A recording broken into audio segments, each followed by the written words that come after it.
আল্লাহ নবী জানিয়ে দিলেন কোন বান্দা যখন আল্লাহ পাকে রুকু দেয়, আল্লাহ পাক তখন ফেরেশতাদেরকে বলে দেয়, ওরে আমার ফেরেশতারে, আমার বান্দা আমাকে রুকু দিয়েছে, আমি আল্লাহ আমার বান্দার রিজিকের কখনো অভাব দেব না।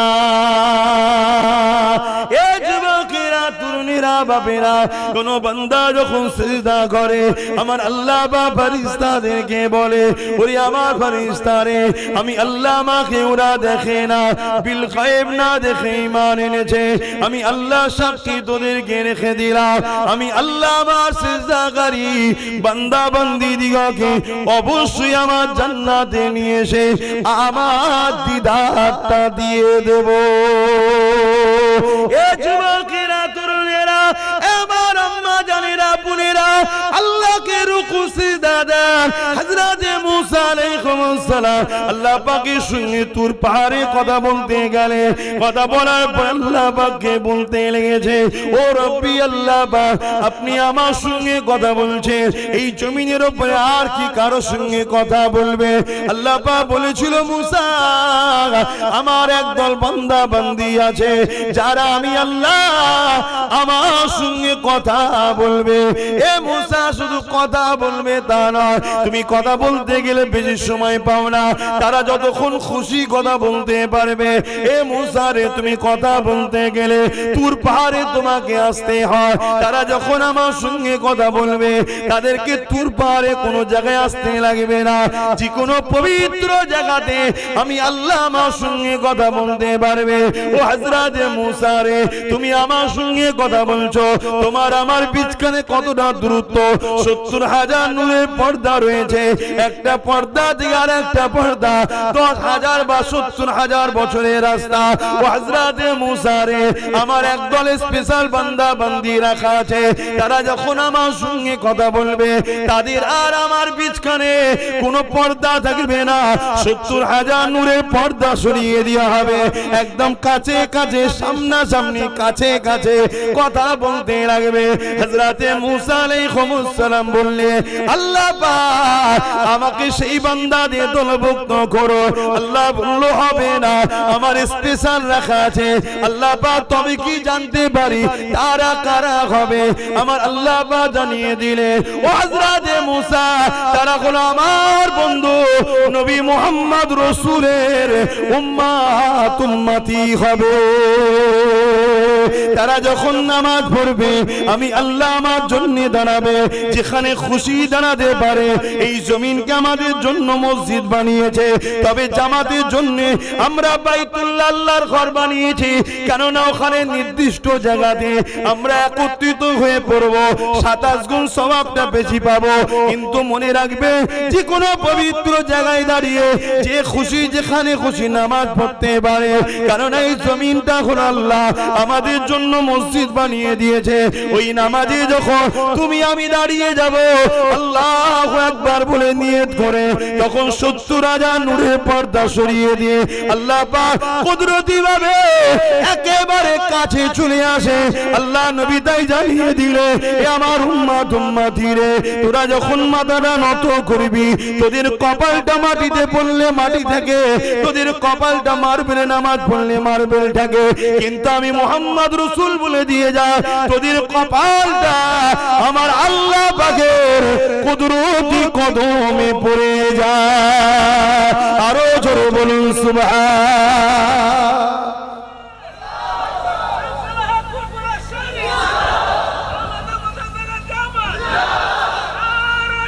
আল্লাহু আকবার। আমার আব্বাজান ভাইরা, আমার আম্মা জানেরা, আমার বোনেরা, সেই নামাজ ছেড়ে দাও ইচ্ছা করে করে। আবার হ্যাঁ, এর চেয়ে বড় দুঃখ লজ্জার কি হতে পারে?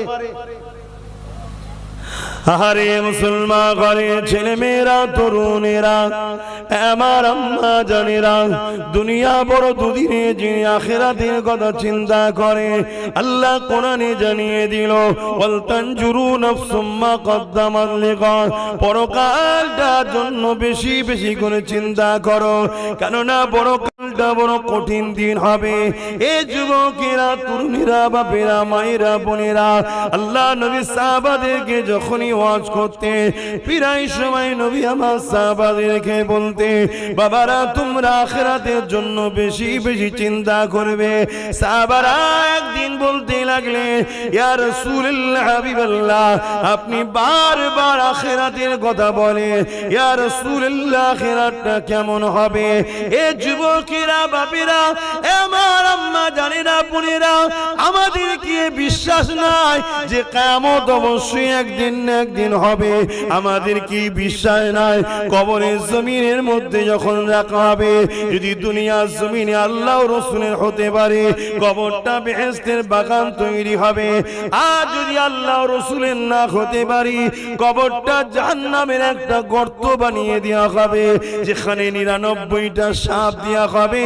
এ আমার যুবক, এ আমার বোন, আমার আব্বা আম্মা, তোমার আমার কি একবারও মনে পড়ে না ওই কবরের জমিনে তোমার আমার কি দশাটা হবে? আহারে দুনিয়া দুনিয়া দুনিয়া করে পাগল হয়ে গেলা। আর আল্লাহ, আল্লাহ যিনি আমাকে আপনাকে কত সুন্দর করে বানালে, দুটো চোখ দিলেন, দুটো হাত দিলেন, দুটো পা দিলেন, দুটো কান দিলে, সুন্দর একটা জিন্দেগি দিলে, আল্লাহ আশরাফুল মাখলুকাত করলে, সেই আল্লাহর জন্য, নবীর জন্য কি করলা? এ যুবকেরা, এ আমার নবী পাকের প্রেমিকেরা, এখনো সময় আছে, পরিবর্তন হও, আল্লাহর দিকে ফিরে আসো, নবীর দিকে ফিরে আসো, মসজিদগুলোকে আবাদ করো, কোরআনের শিক্ষা আলোচনা করো, কোরআনের মাহফিল বানাও, সেখানে জমে জমে জমে জমে আল্লাহ পাক তোমার আমার জন্য কি মেসেজ পাঠিয়েছে, ওই মেসেজ বেশি বেশি করে জানো। এখনো সময় আছে, নিঃশ্বাস তো ফুরিয়ে যায়নি, কিন্তু নিঃশ্বাস ফুরিয়ে গেলে আর কিছু করার থাকবে না। সাহাবা হুজুর দিগকে আমার রাসূলে পাক যখন ময়দানে মাশরের কথা শোনা, সাহাবা হুজুর আমার নবী পাককে একদিন জিজ্ঞেস করছে, হুজুর আপনি বারবার ময়দানে মাশরের কথা বলেন, হুজুর ময়দানে মাশরটা কেমন হবে? আহা, এই যে সূর্য দেখছেন কোটি কোটি মাইল দূরে আছে, এরই তাপ তুমি আমি সহ্য করতে পারছি না। তাই এত হালকা হওয়ার পরেও অনেক দেখুন ভাইরা সহ্য করতে পারছে না বলে দূরে দূরে আছে। সহ্য করতে পারলে কি বসতো না? তোমরা যেমন বসে আছো। তবে হ্যাঁ, এটা প্রেমের ব্যাপার বাপ। প্রেম থাকলে রাত 12টা হোক, 1টা হোক, 2টো হোক, আর ঝড় হোক, পানি হোক, তুফান হোক, যে যাকে ভালোবাসে তার কথা শোনার জন্য, তার মাহফিলে বসার জন্য, তার জন্য সেখানে হাজির হতে কোনো বাধা আসলেও অসুবিধা হয় নাকি? হয় না। আর সবার প্রেম তো বাপ সমান নয়, অনেকের প্রেম আছে হালকা। চলো দেখি কি হয়, চলো দেখি কি হয়। আবার কেউ আছে দিল থেকে ভালোবাসে, রাত কে রাত ইন্তজারে থাকে কবে একবার মাহবুবের দেখা হবে। কি এমন অনেক লোক আছে না, না রাত জেগে জেগে দরুদ পড়ে, হুজুরের দিদার কবে হবে, হুজুরের দিদার কবে হবে। কেন জানে একবার যদি মুখরাটা দেখতে পায় 7টা জাহান্নামের আগুন হারাম হয়ে যাবে। জোরে বলুন সুবহানাল্লাহ। ভাইরা আমার, তো সাহাবা হুজুররা বললেন, হুজুর ময়দানে মাশর কেমন হবে? এ যুবক ভাই আমার শোনো, আমার আম্মা বোনগুলো শোনেন, বাপেরা শোনেন। আহা, সূর্য কোটি কোটি মাইল দূর, এ 1 গুণ তাপ, এ থেকে 12 গুণ তাপ বাড়বে, এর থেকে 12 গুণ আরো তাপ বাড়বে। মাথার এক বেগদা ইখতিলা 1 হাত উপরে সূর্য নেমে আসবে। শুনছেন? এই মাথার ঘিনু ঘিনু গলে গলে নাক দিয়ে যেমন সর্দি বাইর হয়, গলে গলে পড়বে। বানানো কথা মৌলী সাহেবদের নয়, মানেন তো নাকি? এ মানছেন তো নাকি? মৌলী সাহেবদের বানানো নয়। মৌলী সাহেবরা তার বাপের কথা শোনাচ্ছেন আপনাকে যে আমার বাপ বলেছে, না, এটা কালামুল্লাহ এবং হাবিবুল্লাহর কথা। খুব সাবধান হন। আল্লাহ নবী সাহাবাদিওকে বলেন, ময়দানে মাশরে এমন বাপ পাওয়া যাবে নিজের ছেলেকে জমিনে শুইয়ে দিয়ে তার বুকের উপরে পা দিয়ে দাঁড়িয়ে যাবে। ময়দানে মাশরে এমনও ছেলে পাওয়া যাবে নিজের জন্মদাতা বাপের বুকের উপরে পা দিয়ে তার বুকের উপরে দাঁড়িয়ে যাবে। ময়দানে মাশরে এমনও মা পাওয়া যাবে নিজের মেয়েকে জমিনে শুইয়ে দিয়ে ওই মেয়ের বুকের উপরে পা দিয়ে দাঁড়িয়ে যাবে। ময়দানে মাশরে এমনও মা পাওয়া যাবে, এমনও মেয়ে পাওয়া যাবে নিজের মাকে জমিনে শুইয়ে তার বুকের উপরে পা দিয়ে দাঁড়িয়ে যাবে। এক কথা, যার উপরে যার জোর চলবে তার বুকের উপরে পা দিয়ে দাঁড়িয়ে যাবে। সাহাবারা কাঁদতে লাগলে, ইয়া রাসূলুল্লাহ হাবিবাল্লাহ, এই রকমটা কেন হবে? আল্লাহ নবী বলেছিলেন, এ বাবা সাহাবারা, যেমন লোহাকে আগুনে দিলে পুড়ে পুড়ে লাল হয়ে যায়, এই সূর্যের তাপেতে জমিন খানা পুড়ে লাল হয়ে যাবে, ওই জমিনে দাঁড়াতে পারবে না, সহ্য করতে পারবে না। তাই যে যাকে পারবে শুইয়ে দিয়ে তার বুকের উপরে পা দিয়ে দাঁড়িয়ে যাবে। এ যুবকেরা, আজ তোমাদেরকে মুয়াজ্জিন যখন ডাকে মসজিদের দিকে তোমার গুরুত্ব না। আজ যখন আমরা উলামারা কোরআনের মাহফিলে ডাকি গুরুত্ব নাই, কিন্তু দুনিয়ার জমিনে যারা তোমাদেরকে লোটে, তোমাদের সহযোগিতা নিয়ে ক্ষমতায় এসে তোমার দিনকেও লোটে, তোমার দিনের সমালোচনা করে, তোমার মসজিদকে মিটায়, তোমার মাদ্রাসাকে মিটায়, তোমার হিজাবকে মিটায়, তোমার দাড়িকে ক্রিটিসাইজ করে, তোমার বাচ্চাগুলোকে অশিক্ষিত বানায়, যারা ইসলামের দুশমন, তারা যখন ডাকে সেখানে ভিড় করে যে বসো, কেননা আমার দাদা খুশি হবে, 100 টাকা দেবে, বিরিয়ানি দেবে, মনে রেখে দেবে দুনিয়ায় তুমি যাকে দিল দিয়েছো হাসরে তার সঙ্গে থাকবে।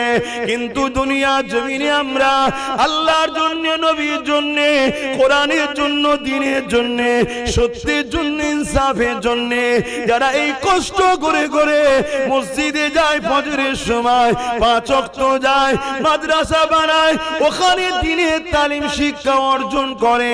অনেকে বলে, মোল্লা মৌলভী সাহেব হয়ে কি করবি তোরা? এরপরও তারা পিছিয়ে যায় না। অনেকে আবার দানও করে, অনেকে আবার বলে দান করে কি পাবি, এরপরও তারা দান করে যায়। মনে রাখবেন এক কথাই, যারা আল্লাহ ও রাসূলের পক্ষে থাকবে পরকালে তাদের জন্য আমার আল্লাহ বাকি যথেষ্ট। আরো জোরে বলুন সুবহান। আমার আব্বা জানেরা, বাপেরা, ভাইরা, মায়েরা, বোনেরা খুব ভালো করে বোঝেন, আল্লাহ আমাদেরকে দুনিয়ায় পাঠিয়েছে তিনাকে রাজি করার জন্য, তিনার দাসত্ব করার জন্য, তিনার কথা মতো চলার জন্য। আর তিনার কথা, তিনার দাসত্ব কি? আল্লাহ সেটা কোরআন পাঠিয়ে জানিয়েছেন, এবং কোরআনটা বুঝাবার জন্য, জানাবার জন্য দয়াল নবী, রহমতের নবীকে আল্লাহ পাঠিয়েছেন। জোরে বলুন সুবহানাল্লাহ। অতএব আমার আব্বা ভাইরা, কিয়ামত বড় কঠিন হবে, ময়দানে মাশর বড় কঠিন হবে। ওই মাহফিলে যখন আল্লাহ নবী আলোচনা করছিলেন, একটা খুব সুন্দর কথা, একটা হাদিস আপনাদের শোনাই। কমসে কম যাদের আশিক মানুষ, যারা ভালোবাসার মানুষ, আল্লাহ নবী ও আহলে রাসূলদের ঘরে এবং আহলে বায়াতদের ঘরে সাহাবা হুজুরদেরকে যারা ভালোবাসে, তাদের জন্য এটা খুব ভালো মেসেজ। ওই মজলিসে হযরতে শেরে খোদা মাওলা আলী কারামুল্লাহ ওয়াজহু উনিও বসেছিলেন। বলুন সুবহানাল্লাহ। আল্লাহ নবী যখন এই কথা বলছেন যে ময়দানে মাশর এত কঠিন হবে, হযরতে মাওলা আলী শেরে খোদা রাদিয়াল্লাহু তাআলা আন হুজুর উঠে দাঁড়িয়ে বললেন, ইয়া রাসূলুল্লাহ, হুজুর আপনি যদি ইজাজত দেন আমি কিছু কথা বলবো। আল্লাহ নবী বললেন, বলো। হুজুর, এই কঠিন দিনে আমাদের কি হবে? আমাদের কি হবে? আল্লাহ নবী বলেছিলেন, শোনো আলী, তুমি আমি, ভালো করে শুনবে, তুমি আমি হাসান হোসেন আর ফাতেমা আল্লাহর আরশের ওই উপরে ওই দিন জান্নাতি খানা খাবো। জোরে বলুন সুবহানাল্লাহ, আরো জোরে বলুন সুবহানাল্লাহ।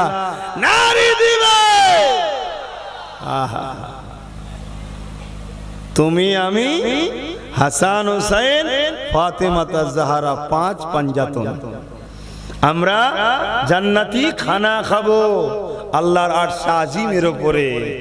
আমাদের জন্য বিচারের দিন, আহলে বায়াতদের জন্য, রাসূলের জন্য, হাসান হোসেন খাতুনে জান্নাতের জন্য ওদিন মেহমানদারির দিন থাকবে। জোরে বলুন সুবহানাল্লাহ। আমরা তো সেসব মানুষ তিনাদেরকে আস্তে আস্তে ভালোবাসাটাও ছেড়ে দিয়েছি। আছে আপনাদের অন্তরে মহব্বত, হাসান হোসেন হুজুরের মহব্বত আছে? হাত তুলে সাক্ষী দেন মহব্বত আছে?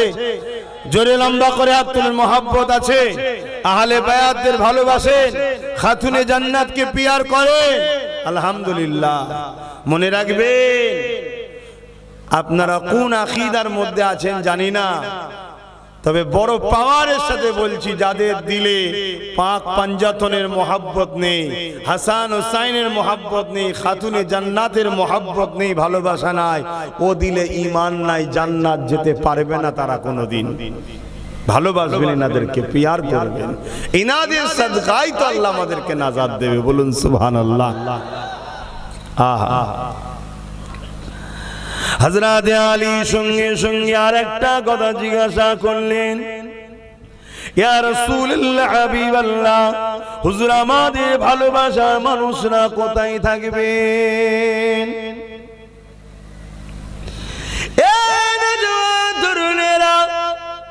দুনিয়া জমিনে এমন অনেক মানুষ আছে, আজও কারবালার কথা শুনলে চোখের পানি ফেলে কাঁদে, আজও কারবালার আলোচনা করলে চোখের পানি ফেলে কাঁদে, আজও ইমাম পাকদের আলোচনা করলে কাঁদে, আহলে বায়াতদের দিকে সম্মান করে, পিয়ার করে, তাদের জন্য জান পর্যন্ত কোরবান করে দেয়। এই যুবকেরা, তরুণীরা, বাপেরা, এই হযরত মাওলা আলী শেরে খোদা রাদিয়াল্লাহু তাআলা জিজ্ঞাসা করলে, ইয়া রাসূলুল্লাহ, হাবিবাল্লাহ, ওই ময়দানে মাশরে আমাদের ভালোবাসার মানুষ যারা দুনিয়ায় আমাদের জন্য কেঁদেছিল, দুনিয়ায় আমাদের আলোচনা করেছিল, দুনিয়ায় আমাদেরকে পিয়ার করেছিল, দুনিয়ায় আমাদের উপরে দরুদ পড়েছিল, ওয়ালা আলে মুহাম্মদ পড়েছিল, দুনিয়া জমিনে আমাদের জন্য, দুনিয়ায় যারা আমাদের বিরোধী ছিল তাদের বিরুদ্ধে সংগ্রাম লড়াইও করেছিল, ইয়া রাসূলুল্লাহ, হাবিবাল্লাহ, ময়দানে মাশরের দিনে তারা কোথায় থাকবে? আল্লাহ নবী বলেছিলেন, আলী শোনে শোনে শোনে, আমরা যেখানে থাকব আমাদের গোলামগুলো আমাদের সাথেই থাকবে। আরো জোরে বলুন সুবহান। শুধু হাত তুললেই গোলাম হওয়া যায় না, হাত তুললে হওয়া যায়? সেই প্রেমের পরীক্ষা দেখাতে হবে না, হবে না? হ্যাঁ, কি গো, আমার কথা বুঝছেন তো? প্রেমের পরীক্ষা দেখাতে হবে না, হবে না? হ্যাঁ, সামান্য রোদের জন্য কোরআনের রাসূলের আলোচনার মাহফিল ছেড়ে দিয়ে দূরে দূরে থাকবে, আর তুমি বলবে আমি আহলে বায়াতদের ভালোবাসি, হাত তুললে হবে ভাই? কেন আমার ভাইরাও অনেকে দাঁড়িয়ে যারা আছে তারাও হাত তুলেছিল। কি গো, আমি ভুল বলছি নাকি? বলবেন তাই ভুল বলছি? হ্যাঁ, ভালোবাসা কাকে বলে? কাছে আসে না, দূরে পালানো। তাহলে আজকে এখানে সাহাবাদের আলোচনার জায়গা, হযরত শেরে খোদা আলী হুজুর আলোচনার জায়গা, আহলে বায়াতদের আলোচনার জায়গা, সেখানে আমরা জমে জমে বসবো। এটাই তো প্রেমের একটা লক্ষণ, এটাও তো একটা প্রেমের ইজহার। আরো অনেক কাজ আছে, তার মধ্যে এটাও তো একটা প্রেম। নামাজের বেলায় কোনো আপত্তি নাই, রোজার বেলায় কোনো আপত্তি নাই, হজের নিয়ে কোনো আপত্তি নাই, সমাজে সুদখোর বেড়ে যাচ্ছে আপত্তি নাই, সমাজে চোর চিটিংবাজ বেড়ে যাচ্ছে আপত্তি নাই, সমাজে বেনামে কেমন করে জেনা ব্যভিচারী বেড়ে যাচ্ছে কোনো আপত্তি নাই। ঘুরিয়ে ফিরিয়ে আমার রাসূলুল্লাহ নিয়ে আপত্তি করবে। এ যুবকেরা, তরুণীরা, বাপেরা, যেমন আমার নবী পাককে আল্লাহ সম্মান দিয়েছে, ওই মাকাম সম্মান সম্মানগুলো শুনতে চাই না, ওই মাকাম সম্মানগুলো বলতে চাই না। ওই মাকাম সম্মান থেকে আমাদেরকে সরাবার জন্য প্ল্যান করতে লেগেছে।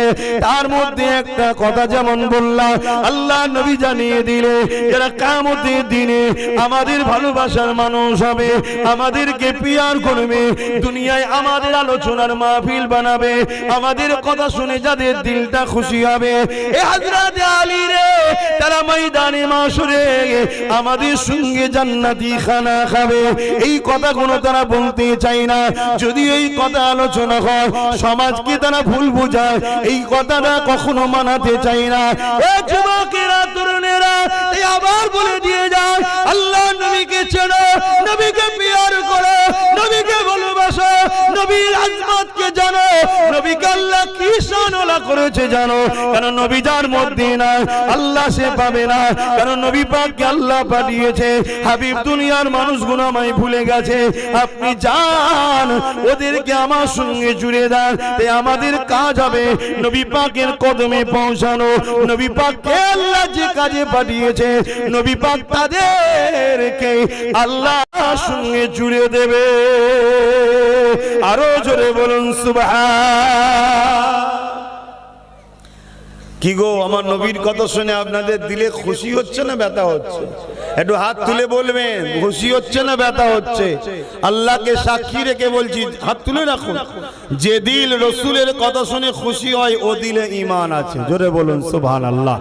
ও দিল ঈমান আছে। ও পাপী হতে পারে, গুনাহগার হতে পারে, বদমাইশি করতে পারে, কিন্তু বেঈমান নয়। ও একদিন না একদিন জান্নাতে যাবেই। জোরে বলুন সুবহানাল্লাহ। আর যে দিলে নবী নেই, নবীর কথা ভালো লাগে না, নবীর কথা শুনতে ইচ্ছা নাই, নবী নবী করলে কি হবে, রাসূলুল্লাহর মর্যাদা আজমতের কথা শুনতে মন যায় না। মনে রাখবে, দুনিয়ায় ওকে যতই লোক মনে করুক তাহাজ্জুদ গুজার, হাজী সাহেব, হুজুর সাহেব, পীর সাহেব, মুফতি সাহেব, ওর মধ্যে নাজাত কোনোদিন নাই। জাহান্নামে যে ঢুকবে আর বেরোবে না। আর ভুল করেছে, কিন্তু নবীর প্রেম ভালোবাসা আদব মর্যাদা রয়েছে, জাহান্নামে ঢুকবে, আল্লাহ ঈমানের জন্য বার করবে একদিন। জোরে বলুন সুবহানাল্লাহ। আর আল্লাহ পাক নাও ঢুকাতে পারে আবার। কেন? কিয়ামতের দিন রসুলে পাক দাঁড়াবে না, দাঁড়াবে না। আরে বলুন হ্যাঁ কি না?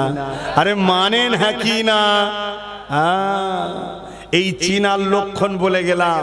কিছু মানুষ দেখবেন সমাজে রসুলের শাফাআত নিয়ে আমাদেরকে শিখাতে চাই না, নবীর শাফাআত শিখাতে চাই না। বড় দুঃখের বিষয়। এগুলো আমাদের লক্ষ্য ঈমানকে বার করলি। আমাদের ঈমান বেরোলে কি হবে ভাই? ওই যারা ইসলাম মিটাচ্ছে তারা আমাদের ঘরে জন্ম আঁকতে চাইবে, আমরা জিততে আর পারবো না। আর ঈমান থাকলে কানা খোঁড়া ল্যাংড়া যাই হই, ফতে আমাদেরই হবে। জোরে বলুন সুবহানাল্লাহ। আল্লাহ নবী, নবী দয়া নবী, নবী আমার আরশে আজিমের উপরে থাকবেন।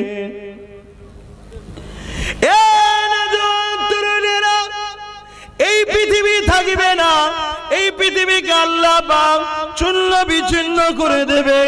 এই বিশাল বিশাল পাহাড় দেখছেন, এই পাহাড়গুলোকে আল্লাহ পাক উড়াবে, একটার সঙ্গে আর একটা চাপ করাবে, সব ভেঙে ধুলো মতো হয়ে যাবে। এই পৃথিবীকে আল্লাহ রাখবে না।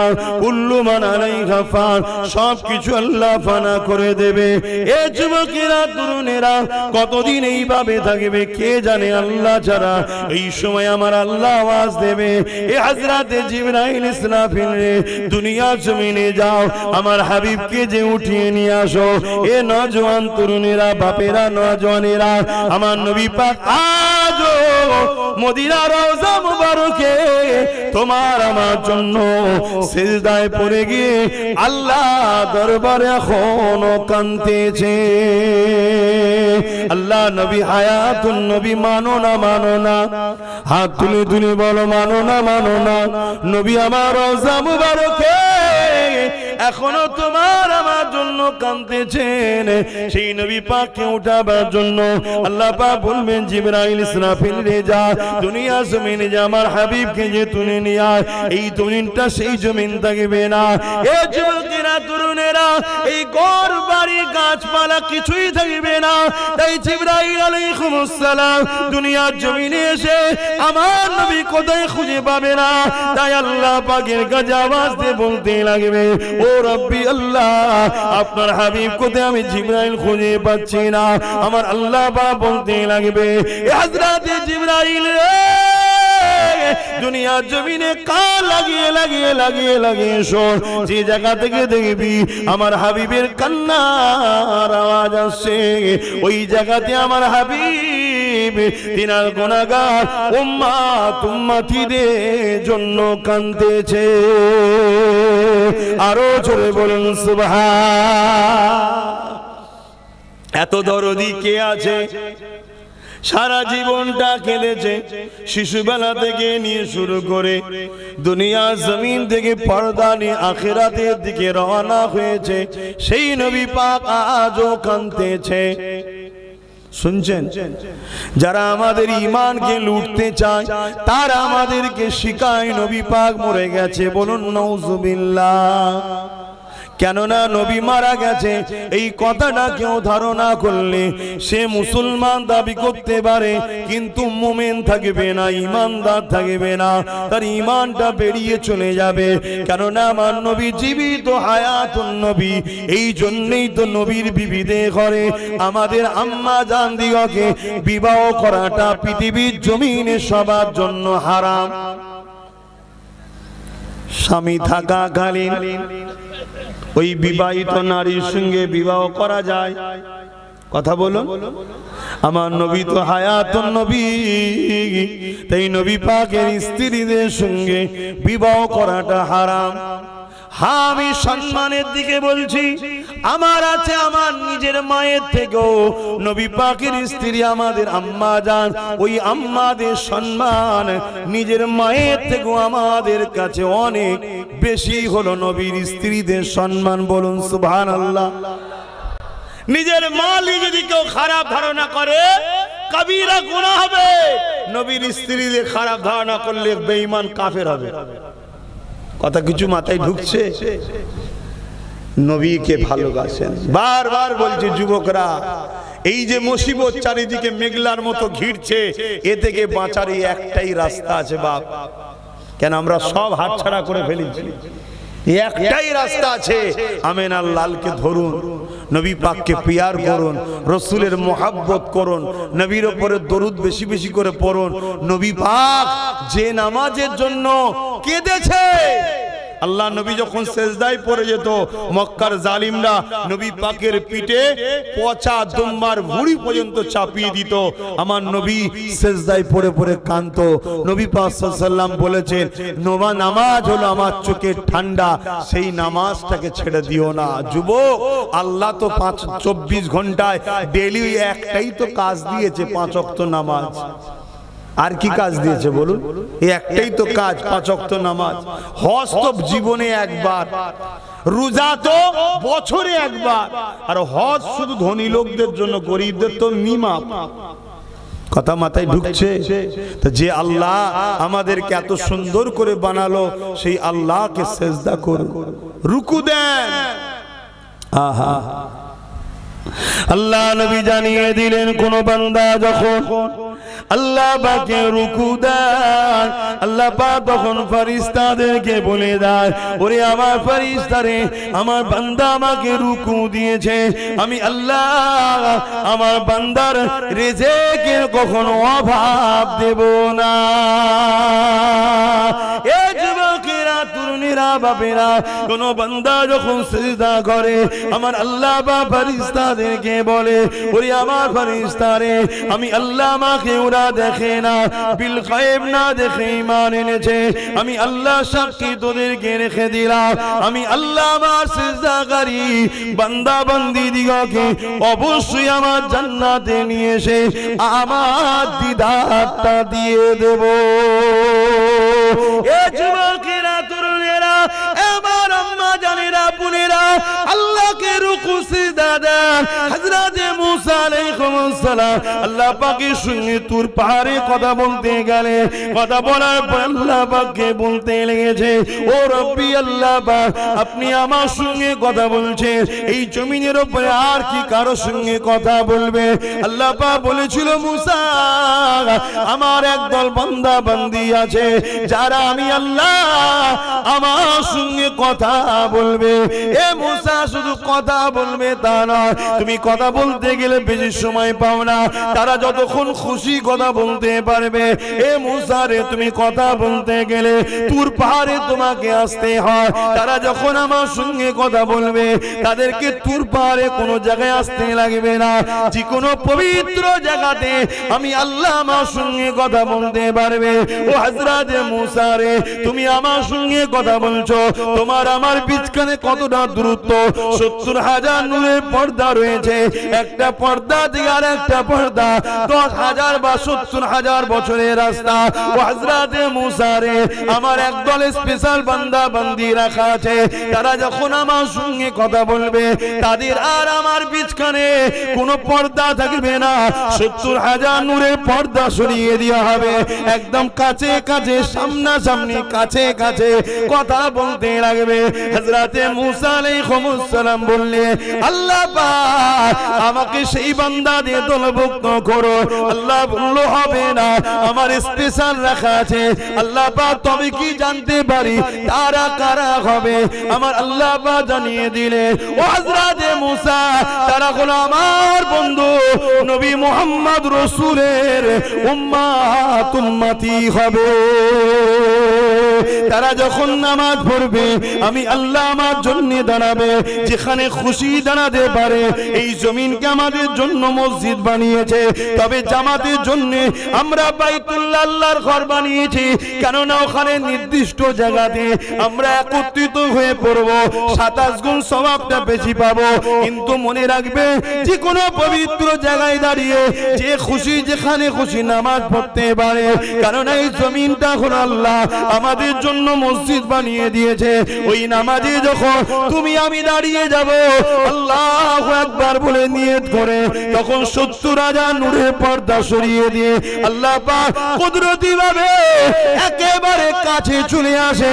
আল্লাহ নবী তাই জানিয়ে দিলে, এ আমার উম্মত উম্মতি রে, তোরা যখন মাথাটা নত করবি, তোদের কপালটা মাটিতে পড়লে মাটি থাকে, তোদের কপালটা মার্বেলে নামাজ পড়লে মার্বেল থাকে, কিন্তু আমি মুহাম্মদ রাসূল বলে দিয়ে যা, তোদের কপালটা আমার আল্লাহ পাকের কুদরতি কদমে পড়ে যায়।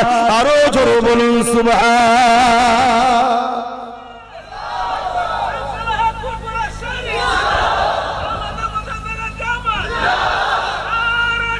আল্লাহু আকবার। আমার আব্বাজান ভাইরা, আমার আম্মা জানেরা, আমার বোনেরা, সেই নামাজ ছেড়ে দাও ইচ্ছা করে করে। আবার হ্যাঁ, এর চেয়ে বড় দুঃখ লজ্জার কি হতে পারে? যে আল্লাহ দুটো হাত দিল, দুটো পা দিল, দুটো চোখ দিল, দুটো কান দিল, কিডনি দুটো দিল, কোটি কোটি টাকার সম্পদ দিয়েছে ফ্রিতে। তুমি নিজেকে হিসাব করো, তোমার দুটো চোখের দাম কত, দুটো কিডনির দাম কত, তোমার হার্টের দাম কত, তোমার পায়ের দাম কত, তোমার হাতের দাম কত, তোমার চোখ দুটোর দাম কত, তোমার কান দুটোর দাম কত, সবচেয়ে বড় কথা তোমার দিমাগ, যে দিমাগ তো কখনো লাগাচ্ছ না, ওই দিমাগের দাম কত? যদি আল্লাহ মেন্টাল সমস্যা করত, ঘরের বাপ বা শিকল দিয়ে বেঁধে রাখতো, কেন? তুমি পাগল, মেন্টাল তোমার খারাপ আছে। আল্লাহ তা করেনি, সুস্থ করেছে। একটু ভাবো, যদি না ভাবো তো পরিবর্তন হবে কি করে? আগামী দিন বড় কঠিন দিন আসছে বাপ। সুখের হাওয়া আল্লাহ লাগাচ্ছে, আল্লাহ ভুলে গেলে? হ্যাঁ, আমি জানি না আমার কথায় আপনারা যুবকরা বেজার হচ্ছেন কিনা, কষ্ট পেচ্ছেন আমার ভাইগুলো। ভালোবাসি বলে বোঝাচ্ছি, এখনো সময় আছে। তওবা করো, ফিরে আসো, আল্লাহর ঘরগুলোকে আবাদ করো, আল্লাহকে সিজদা দাও। তবে মনে রাখবে, আসসালাতু মিরাজুল মুসলিমিন নয়, আসসালাতু মিরাজুল মুমিনিন। মুসলমান আলাদা জিনিস, মুমিন আলাদা জিনিস। প্রত্যেকটা মানুষ জন্ম হয় মুসলমান হয়ে, প্রত্যেকটা মানুষ জন্ম হয় কি হে? বলুন বলুন, মুসলমান। ওই মুসলমান ধরুন হচ্ছে পাসপোর্ট, মুসলমানটা কি পাসপোর্ট, ওতে ভিসা মাত্রই মুমিনের অর্থাৎ মুহাম্মদ রাসূলের প্রেম ও আদবের। জোরে বলুন সুবহানাল্লাহ।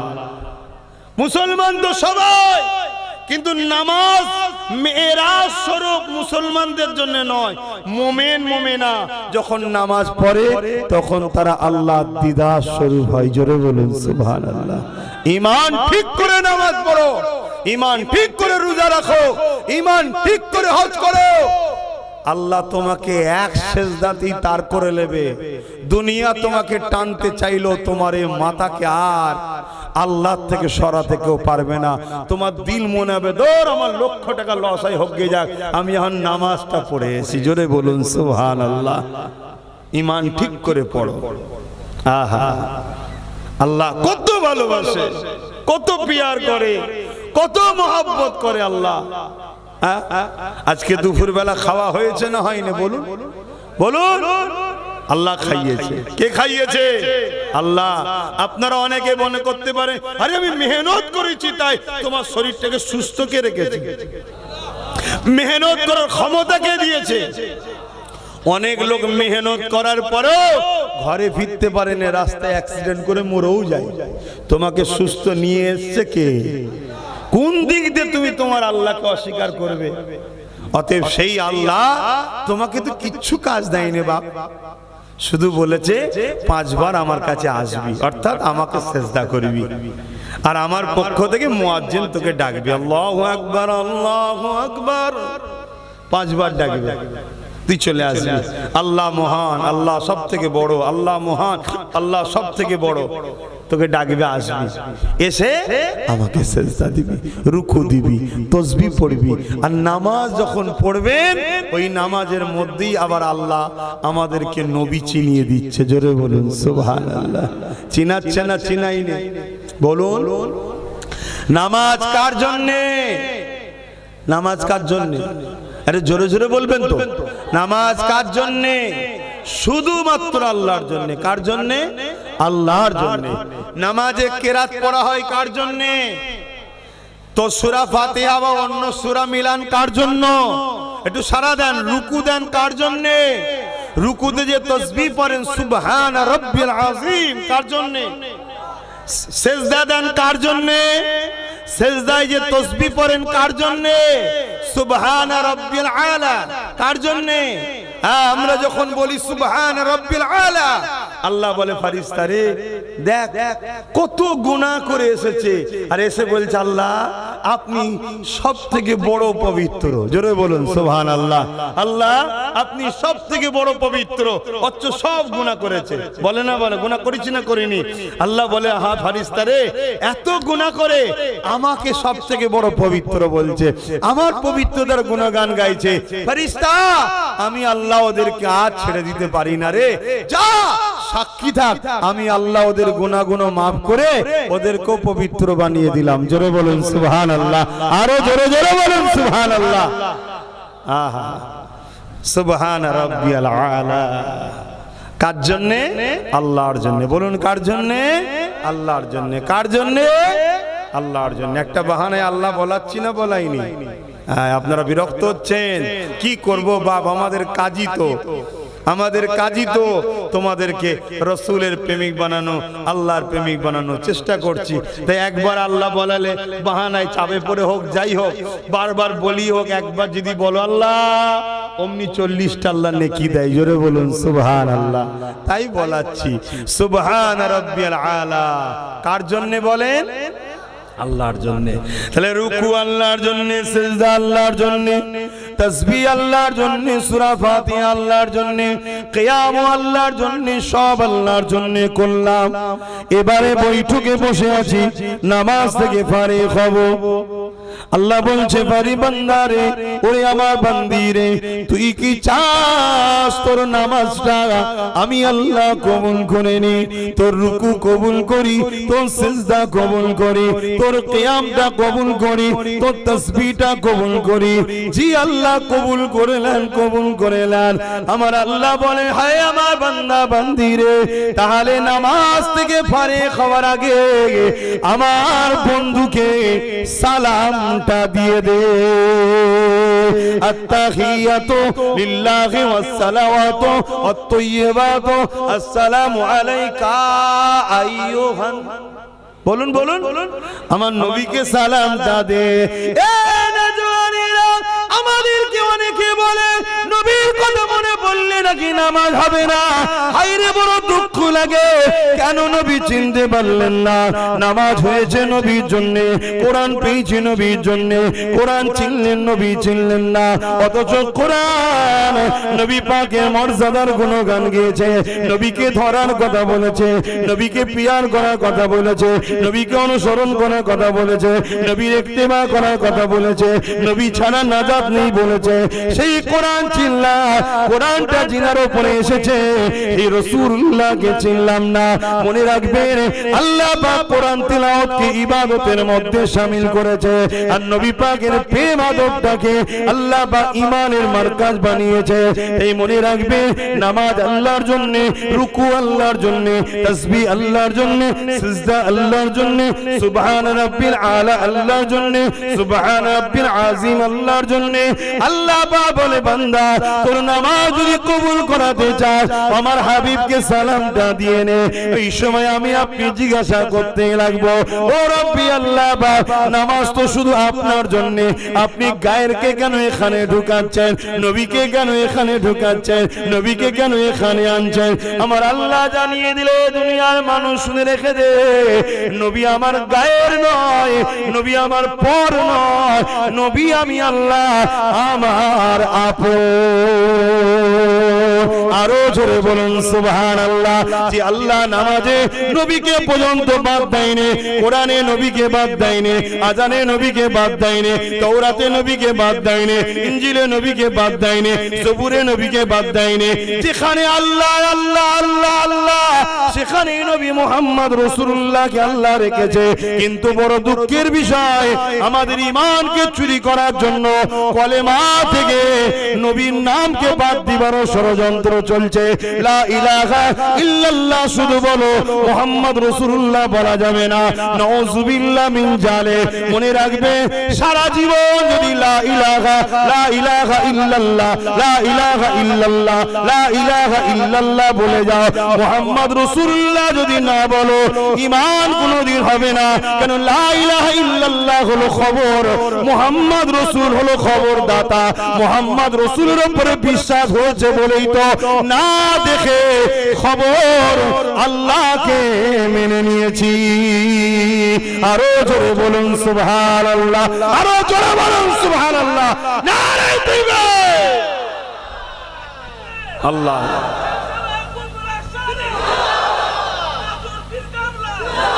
শুনছেন, শুনছেন? একটা মানুষ পাহাড় পরিমাণ, পৃথিবী পরিমাণও যদি গুনাহ করে, যদি ঈমান নিয়ে সে কবরে যায়, ওর নাজাত আছে না নাই? আছে। গুনাহ করেছে, গুনাহ শাস্তি মেয়াদ আছে, আল্লাহ সে শাস্তি দেবে, জেল দেবে, খাটাবে, শাস্তি দেবে। কিন্তু ও নাগরিক হওয়ার জন্য ওকে আবার দেশ ছেড়ে দেবে। কি আমার দেশেও শাস্তি আছে না নাই? কিন্তু নাগরিক যদি না হয় তাকে ছাড়বে নাকি? দেশ তাড়িয়ে দেবে।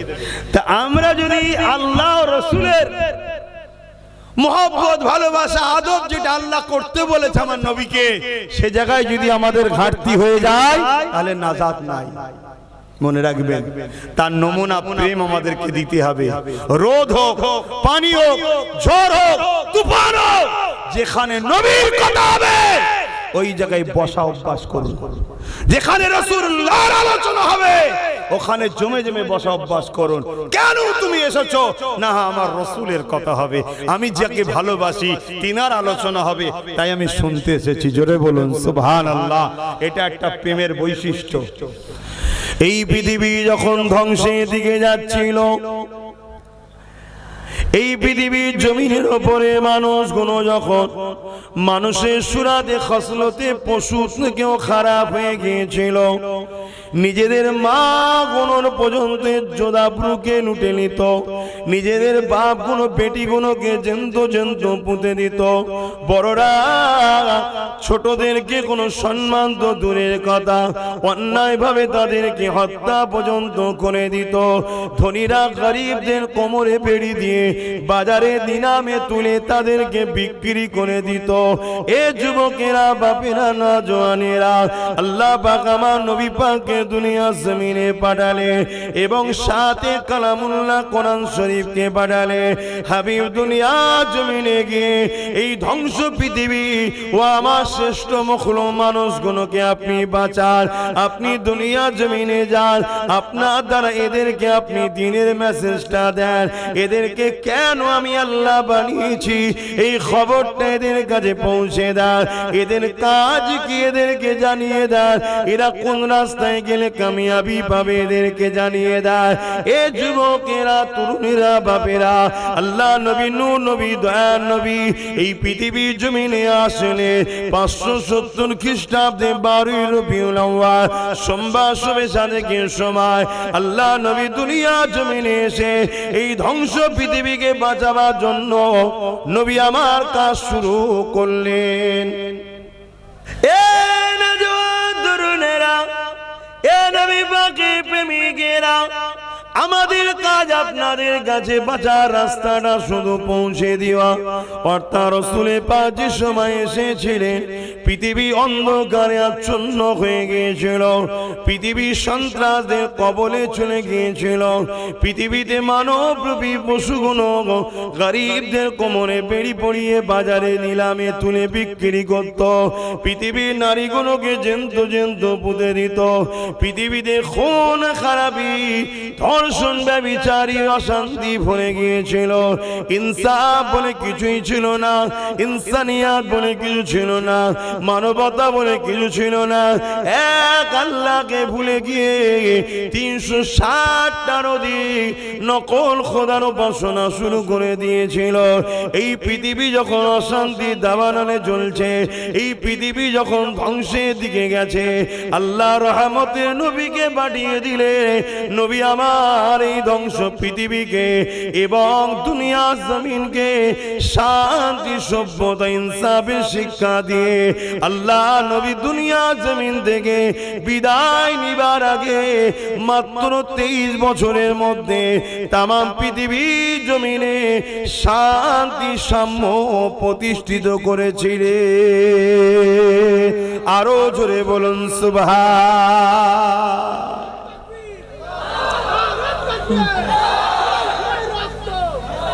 কি করে যে এটা হলো? আমার নবী একা এরকম অসভ্য, বর্বর, অসৎ চরিত্রের মানুষগুলোকে পরিবর্তন করে এই ধ্বংস পৃথিবীকে কি করে বাঁচালো নবী আমার? আমরা তো সহজে পেয়ে গেছি মসজিদ, মাদ্রাসা, মা বাপ যে আজকে ভালোবাসছে আপনাদেরকে, এটা আমার রাসূলুল্লাহর অবদান, আগে ছিল না। স্বামী স্ত্রীর যে মিল মহব্বত, স্ত্রী স্বামীকে ধোঁকা দেয়নি, স্বামী স্ত্রীকে মর্যাদা দিচ্ছে, ভালোবাসছে, এটা আমার রাসূলুল্লাহর অবদান, ছিল না। এই পৃথিবীতে আমার আপনার কোমরে দড়ি বেঁধে এখন যে বাজারে বিক্রি হচ্ছে না, এই যে সিস্টেমে আমার রাসূলুল্লাহর অবদান। যদি সেই জাহিলিয়াত পোনা থাকতো, তোমার আমার কোমরে দড়ি বেঁধে বাজারে নিলামে তোলা হতো, আর বড় বড় কোম্পানিরা এসে কিনতো।